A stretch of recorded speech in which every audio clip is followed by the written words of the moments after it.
Hello students, welcome back to the YouTube platform of BPSC with Civils for All. Daily 5 MCQ discuss करने वाले हैं. 71st BPSC को target कर रहे हैं. क्वेश्चन सारे इंपॉर्टेंट है, एक एक क्वेश्चंस को देख लेते हैं. So the first question is who has been appointed as the chairperson of the 23rd law commission of India in April 2025. तो किनको अपॉइंट करा गया है chairperson 23rd law commission of India के? तो ही इज़ दिनेश माहेश्वरी. दिनेश माहेश्वरी को किया गया है, आप इसको याद रखिएगा. एक्सप्लेनेशन देख लेते हैं. The central government appointed former supreme court जज justice Dinesh Maheshwari as chairman of the 23rd law commission. Supreme court के प्रीवियस जज हैं दिनेश माहेश्वरी, उनको सेंट्रल गवर्नमेंट द्वारा लॉ कमीशन के चेयरपर्सन अपॉइंट किया गया है. The commissions task include reporting on the uniform civil code, studying laws for the poor and identifying laws that hinder economic growth. तो कमीशन का टास्क होगा कि यूनिफॉर्म सिविल कोड पे reporting करे, गरीबों से रिलेटेड जो भी मतलब लॉज हैं उनको स्टडी करे, एंड इकोनॉमिक ग्रोथ को लेकर के जो भी लॉज है जो हाइंडर प्रोड्यूस कर रहे हैं उनको मतलब आइडेंटिफाई किया जाए. Justice Maheshwari who retired in May 2023 leads a team of 1 chairman, 4 full time member, 2 law ministry secretaries and up to 5 part-time members. तो एक टीम को लीड कर रहे थे एंड जिसके अंदर एक चेयरमैन, 4 फुल टाइम मेंबर्स और 2 law ministry secretaries and up to 5 part time members. 5 जो है पार्ट टाइम मेंबर्स थे.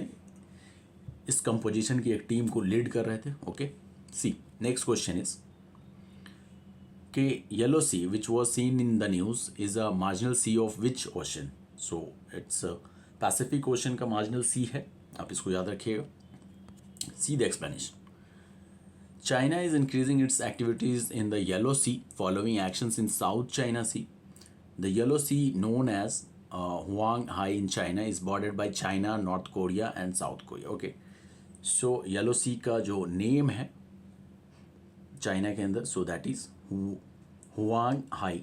हुआंग हाई इसको बॉर्डर करता है China, North Korea and South Korea.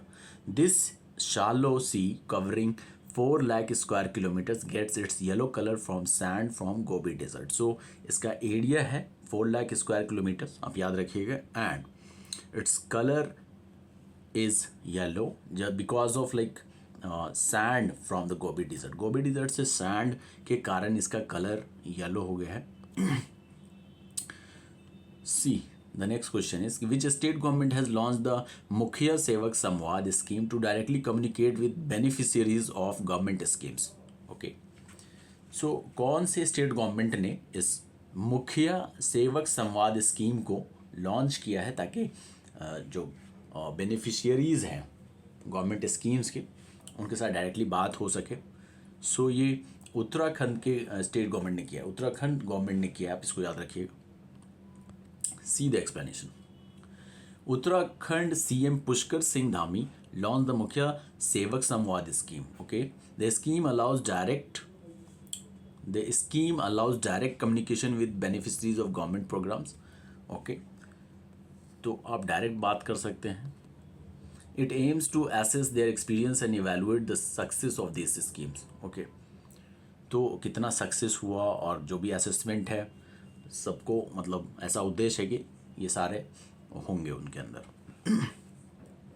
C the next question is which government department launch the project evolutions programme. Okay, so it is like launched by department of science and technology. See the explanation. The government launched evolutions under the Department of Science and Technology to support electric vehicle startups. Okay. Next point is implemented with Ministry of Heavy Industry and ACMA. The program aids startups in testing, validation and market entry. तो इन तमाम सारी चीज़ों में मतलब add support provide करेगी. Startups with local innovations can receive ₹50 lakh including ₹30 lakh in equity link support for various EV components. Okay, तो जो local innovations होगा वहाँ पे 50 लाख तक and 30 lakh in equity link support for various EV components. अलग अलग EV component electric vehicle components के लिए 30 लाख इक्विटी सपोर्ट मिलेगा. Okay.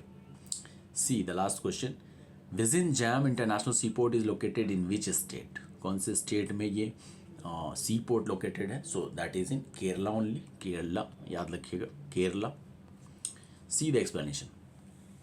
Prime Minister Narendra Modi will inaugurate the Visin Jam International Seaport in Kerala on May 2nd, 2025.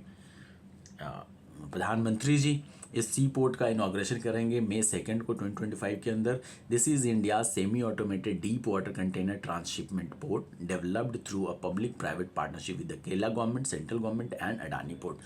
तो public private partnership model पे इसको develop किया जाएगा एंड इसके अंदर जो केरला के गवर्नमेंट है वो एंड सेंट्रल गवर्नमेंट और अडानी पोर्ट ये सब मिल करके इसको डेवलप करेंगे. So the ports strategic locations will enhance trade, reduce shipping times and create jobs in Kerala by connecting with Southeast Asia, the Middle East and Africa.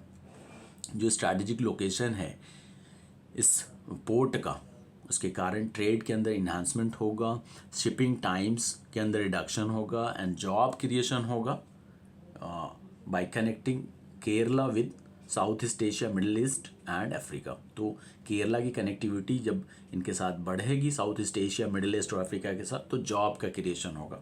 Okay. So this is all about today session. सारे questions discuss किए, all questions were important. So if you want to find the PDF of this session, तो BPSC with civils 4